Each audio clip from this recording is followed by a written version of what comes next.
सीखो और फाड़ के रख दो डिजाइन को, तभी तो आएगा मजा। आज हम लोग पेटल डिजाइन बनाएंगे, बट वो रोज का पेटल डिजाइन होगा। इसमें भी मजा आएगा जी, क्योंकि डिजाइन में अब सफाई आ रही है। जब सफाई आएगी तभी तो मजा आएगा। जितना मतलब देखोगे वीडियो और समझोगे तब तो भैया मजा आएगा। आराम से डिजाइन भी सीख जाओगे यार। ये ब्राइडल क्लास है, ब्राइडल क्लास के एंड होते होते इसमें 50 टॉपिक है, लेकिन 50 टॉपिक कितने वीडियो में आएंगे वो नहीं पता, क्योंकि कभी कोई टॉपिक इजी होता है तो एक ही वीडियो में कवर हो जाता है। बाकी के यार अगर थोड़ा टॉपिक हार्ड है उसको कवर करने के लिए प्रैक्टिस ज़्यादा करनी पड़ती है। कहने का मतलब ज़्यादा डिजाइन बनाऊंगा तो आपको भी समझ में आएगा, आप प्रैक्टिस कर लोगे तो हो जाएगी आसानी। अब आते हैं अपने झांसी में, क्योंकि अभी तो वहां से कहानी शुरू हुई है। वो जो लड़की थी ना, वो जब घर वालों को बताती है तो घर वाले काफ़ी ज़्यादा परेशान हो जाते हैं। उसके पापा सबसे ज़्यादा सदमे में चले जाते हैं और वो जाकर पूछते हैं लड़की से, राधिका से, क्या कह रही हो, पागल वागल हो गई हो क्या? और जब उसकी मम्मी की तरफ देखते हैं ना तो उनसे बोलते हैं, क्या पढ़ा रखा है अपनी बेटी को? तुमको सब कुछ पता था, पता होने के बाद भी एक बार हम लोगों को बताना जरूरी नहीं समझा? वो उदास हो जाते हैं। उनका ऐसा लगता है ना कि घर वाले उनके ऊपर भरोसा नहीं करते कि बातों को मानेंगे कि नहीं मानेंगे, उनसे छुपा के रखी बातें।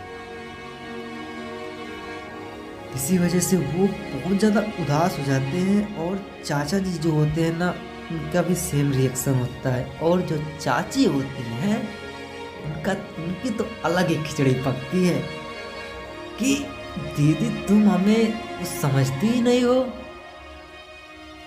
मैं तुमको अपनी बहन, बड़ी बहन समझती हूँ, आप मुझे कुछ समझती नहीं हो।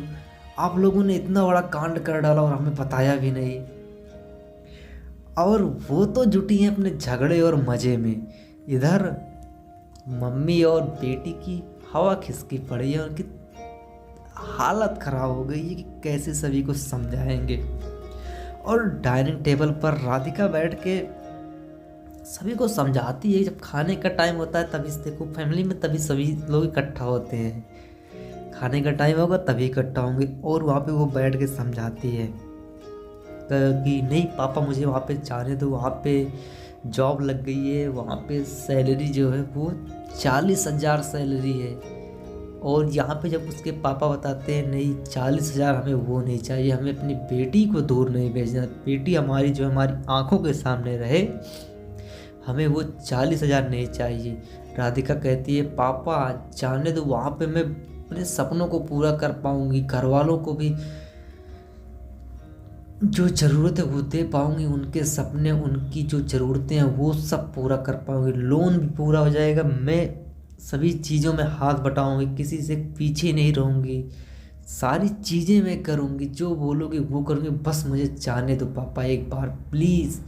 मेरे सपनों का सवाल है, नहीं तो मेरे सपने टूट जाएंगे। तो उसके जो भैया होते हैं ना वो आते हैं, वो बोलते हैं पापा क्या कर रहे हो, जाने दो ना, उसकी देखो कितनी सैलरी, इससे हमारा लोन माफ़ हो जाएगा, बहुत ही जल्दी हम चुका देंगे और घर वालों के लिए भी बहुत कुछ कर पाएंगे। तो उसने तो खैर राधिका को जो है ना मुंबई भेजने के लिए ऐसी बातें बोली थी ताकि वो चाहे अपने सपनों को लेकर मजबूत हो सके, अपने सपनों को पूरा कर सके। लेकिन वो तो खैर इस इरादे से राधा की मदद की कर रहा था। उसके पापा क्या बोले, हमें नहीं चाहिए ऐसे पैसे, अगर ये झांसी में रहकर ये टीचर का काम करेगी और हमें जो उसकी सैलरी में से मिलेगा, जो भी कुछ देगी वो हम हंसी खुशी ले लेंगे। 15,000 है, जो कुछ भी देगी, 2,000, 4,000, 5,000, हम उसको हंसी खुशी ले लेंगे। लेकिन ये मुंबई नहीं जाएगी। हमें मुंबई के पैसे इसके नहीं चाहिए, बिल्कुल भी नहीं। राधिका काफ़ी कुछ समझाती है लेकिन कोई नहीं मानता। उसके पापा मुस्कुराते हुए उठते हैं, बोलते हैं, बेटा अगर तुम मुंबई जाकर जॉब करोगी, वहाँ पे पैसे कमाओगी, वो हमको दोगी, तो हमें वो बिल्कुल भी मंजूर नहीं, वो हमें गवारा नहीं है। अगर तुम झांसी में रह के तुम नहीं भी दोगी, बस आंखों के सामने रहो यहाँ पे, हम उसमें खुश हैं, उसमें हम जी लेंगे। लेकिन बेटा हम तुम्हें दूर कहीं नहीं भेज सकते। इतना कहकर चले जाते हैं। राधिका बहुत ज़्यादा उदास हो जाती है। वो फिर कुछ प्लान करती है। खैर ये तो था शाम का टाइम, सभी कुछ डिस्कस हो गया। वो प्लान करती है कि मैं पापा को सुबह जो है 2 फाइलें बनाती हूँ, 2 फाइलें रेडी करती हूँ, मतलब 2 पेज में, एक में नुकसान एक में फ़ायदे, दोनों को लिख के उन्हें समझाती हूँ। और सुबह का टाइम हुआ, सभी लोग इकट्ठा हुए टेबल पर। फिर वही राधिका की चर्चा खुली, अब भी तुम्हें जॉब करनी है? तो राधिका बोली, पापा मैं जॉब करना चाहती हूँ, लेकिन उससे पहले मैं कुछ बातें आपको बताना चाहती हूँ, पहले वो सुन लीजिए। तो बोलते हैं, ठीक है बताओ क्या बात है। तो वो 2 फाइल रखती है, एक येलो कलर की, एक ब्लू कलर की, नीली और पीली, 2 फाइलें रखती है। और बोलती है, ये नीली वाली फाइल में मेरे और घर वालों के फ़ायदे हैं उस जॉब के चलते जो होगा, और ये नीली वाली फाइल में यहाँ झांसी की सैलरी से जो होगा, जो यहाँ की जॉब से होगा वो है। तो झांसी की जो होती है, जो कुछ उसकी जॉब में था वो बताया, इसमें सैलरी कम है, ठीक है, इसमें मैं अपने सपने नहीं पूरे कर पाऊँगी, ग्रो नहीं कर पाऊँगी, और ना तो और किसी की हेल्प कर पाऊँगी, यूँ समझ लो मैं बंद के रह जाऊँगी। दूसरा, यहाँ का मानसून भी गड़बड़ है। और दूसरी फाइल की बातें बताती है मुंबई में, वहाँ पर मेरे लिए अपॉर्चुनिटी बहुत ज़्यादा है, वहाँ पर मैं अपने और घर वालों के सपनों को पूरा कर सकती हूँ पापा। वहाँ पर सैलरी अच्छी है, सभी की ज़रूरतें पूरी कर सकती हूँ। यहाँ पे लोन माफ़ हो जाएगा, घर की जो ज़रूरत की चीज़ें हैं, रिच फ्रिज जो कुछ भी, सारी चीज़ें जल्दी हम लोग मैनेज कर पाएंगे। केवल मुझे 2 साल का टाइम दे दीजिए, 2 साल। ओ तेरी की सेम चीज। लड़की बोलती है, 2 साल का हमें टाइम दे दीजिए पापा, 2 साल में हम जो कुछ भी कर पाएंगे वो करेंगे, सारी चीज़ें जो हमारी ज़रूरत की वो सारी चीज़ें पूरी कर लेंगे, उसके बाद हम उसको छोड़कर अपने यहाँ आ जाएंगे झांसी में। पापा उसके तब भी नहीं राज़ी होते। वो बोलती है, पापा एक और तरीका है, मैम हमें केवल आप 3 से 4 महीने के लिए वहाँ पर जॉब करने दीजिए, उसके बाद हम कैसे भी कंपनी वालों से, मैम से बातें करके हम घर पे आ जाएंगे, वर्क फ्रॉम होम कर लेंगे, जो भी हमारी जॉब की जो भी ज़रूरतें, जो भी काम होगा हम घर से ही कर लेंगे, वहाँ पे हमें नहीं जाना पड़ेगा, हमारी टाइम से हमें पेमेंट मिल जाएगी, महीने की सैलरी मिल जाएगी, जो कुछ भी होगा हम यहाँ से कर लेंगे। लेकिन उसके पापा तब भी बोलते हैं, नहीं आपको हम नहीं जाने देंगे, बिल्कुल भी नहीं जाने देंगे, ये हमें गवारा नहीं है। इतना कहने के बाद सभी लोग दुकान पे निकल जाते हैं और राधिका बहुत ज़्यादा उदास हो जाती है। उसकी मम्मी उसे समझाती है, बुझाती हैं, लेकिन नहीं मानती। बस एक ही रट, हमें अपना सपना पूरा करना है और घर वालों का भी पूरा करना है। अगर जब पापा को हमें ये सब करने ही नहीं देना था तो इतनी पढ़ाई लिखाई क्यों कराई, लड़कों के साथ चलना उठना बैठना सिखाया, अब बोल रहे हैं कि मैं ये नहीं कर सकती, मैं लड़की हूँ, केवल घर में ही रहूँगी, बस बच्चे खिलाना, खाना बनाना, घर का काम, बस यही है मेरी जिम्मेदारी। इतना पढ़ाया लिखाया, इस काबिल बनाया, क्या मतलब है इसका? न पढ़ाते लिखाते मुझे पता होता तो मैं ये सब करती ही नहीं। ये सब मम्मी से बातें कर रही होती है, तब उसका भाई आता है। तो वो बताता है चल तू तू मेरे साथ चल राधिका। लेके जाते हैं इधर दुकान पे, मार्केट में, वहाँ पे लस्सी लेते हैं और बैठ के आराम से पीते हैं।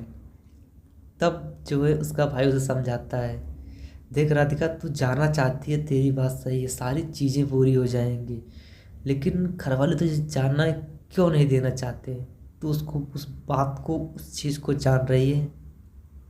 तो उसने बोला हाँ जान रही हूँ, एक लड़की आई थी उसका मर्डर हो गया, बहुत मानसून का बड़े सी सब वजह से। तो उसका भाई बताता है देख बहन तेरी बात यहाँ तक सही है, लेकिन घर वाले हिचक इस बात से रहे हैं कि वो शहर बड़ा है, वहाँ पर अपराधी बहुत है।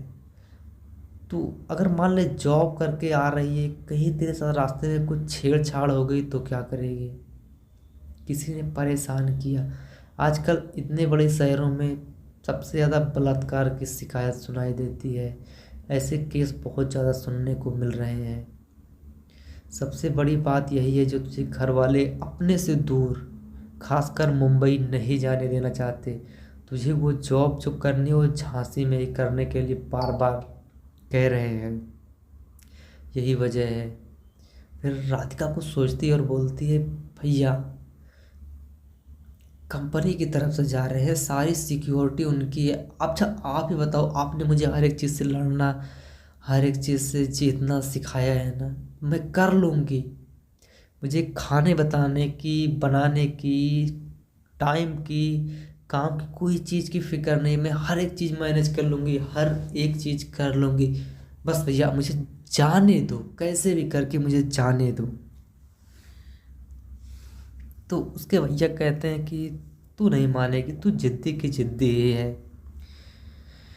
फिर दोनों घर पे आ जाते हैं।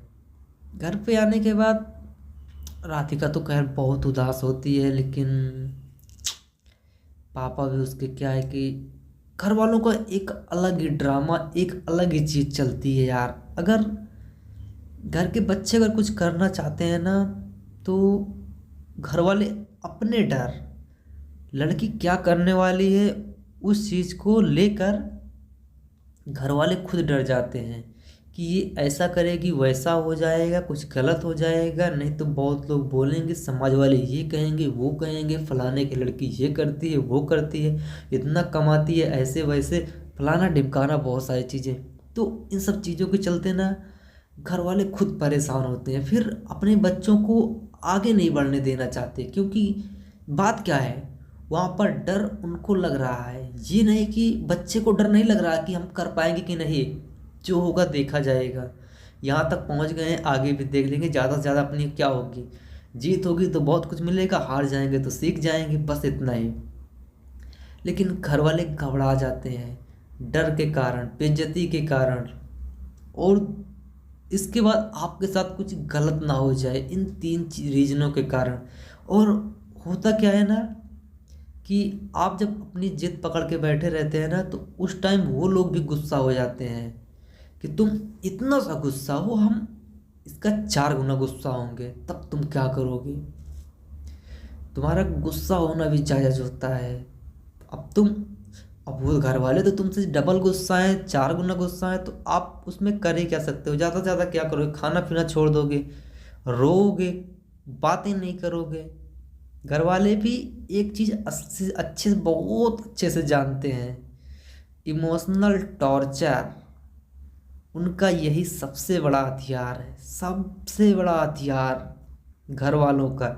न मारेंगे, न बोलेंगे, न गाली देंगे, कुछ नहीं, ऐसा ऐसा इमोशनल फील कराएंगे, ऐसे ऐसे इमोशनल टॉर्चर करेंगे जिसको मैनिपुलेशन बोलते हैं, जो घर वालों को बहुत अच्छी तरह से आती है। आपको मारेंगे, पीटेंगे, कुछ भी नहीं करेंगे, कुछ छोटी छोटी ऐसी ऐसी बातें बोलेंगे, नहीं तो आपके सामने ऐसे ऐसे रिएक्शन देंगे, आप खुद घबरा जाओगे कि घर वालों को हो क्या रहा, ये लोग मेरे चलते कुछ कर ना बैठे। ऐसे ऐसे टॉर्चर करेंगे, अगर उनकी आंख से आंसू गिरा ना तो आप गए, पक्का 100% पिघल जाओगे।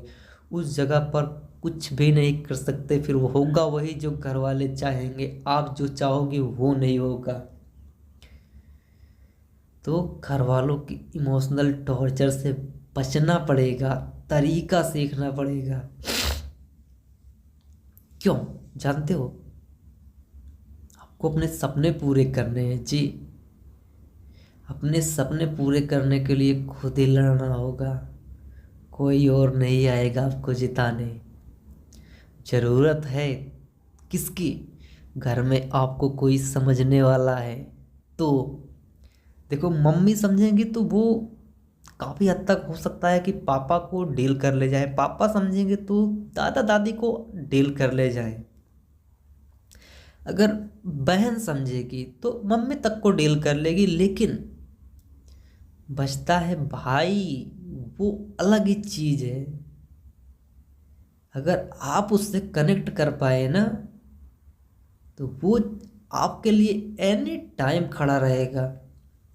अगर आपको कहीं पर जाना भी हुआ ना, एक बार भाई से बोलना, भाई मुझे वहाँ चलना है, ये काम है, ऐसी ऐसी बातें हैं।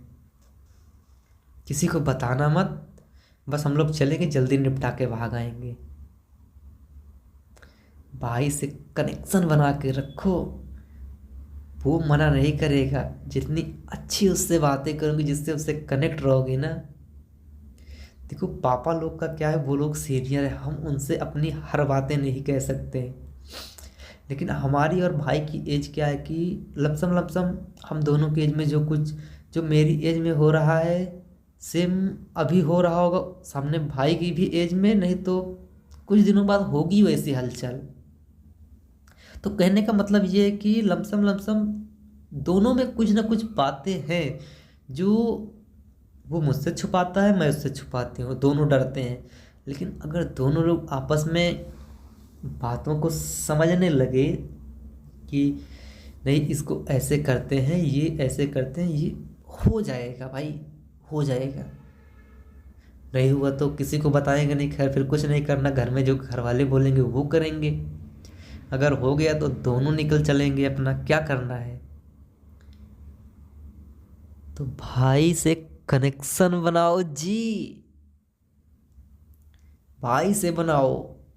नहीं तो जो घर में आपकी फीलिंग्स को मेल में समझता है, मेल, वो आपकी हेल्प करेगा। देखो, फीमेल में होती हैं कुछ ऐसी होती हैं जो हमारी हेल्प करने के लिए तैयार हो जाएगी। हमें मान लो कहीं शहर जाना है, कहीं दूर जाना है, या हमें कुछ करना है, कुछ टेक्निकली कुछ करना है ना, तो जो पढ़ी लिखी हैं उनका तो खैर मैं नहीं कह सकता, बिल्कुल भी नहीं कह सकता, क्योंकि पढ़े लिखों के रॉ भी अलग होते हैं। उनमें से बहुत कम ही लोग होते हैं जो कुछ सपना देखे हैं, उनको पूरा करने के लिए कदम उठाया है। भले पूरा ना हुआ वो अलग बात है, लेकिन कदम उठाया है। तो अगर वैसे लोग आपको मिल जाते हैं ना, घर में खैर कोई ना कोई तो होगा, नहीं तो पड़ोस में भी कोई ना कोई होगा, हेल्प करने वाला मिल ही जाएगा। वो आपका सपोर्ट करेगा, चाहे आपके घर का हो, पड़ोस को मारो गोली, पड़ोस तो कभी कभी काम आएगा, या रिश्तेदारी में हो, बुआ की लड़की, मामा की लड़की, ऐसे ऐसे लोग वो आपकी हेल्प करेंगे जी। कनेक्शन बिल्ड करो, और स्टोरी तो बता दी, अब इस पैटर्न को ड्रॉ करो। ठीक है, कैसा लगा जी?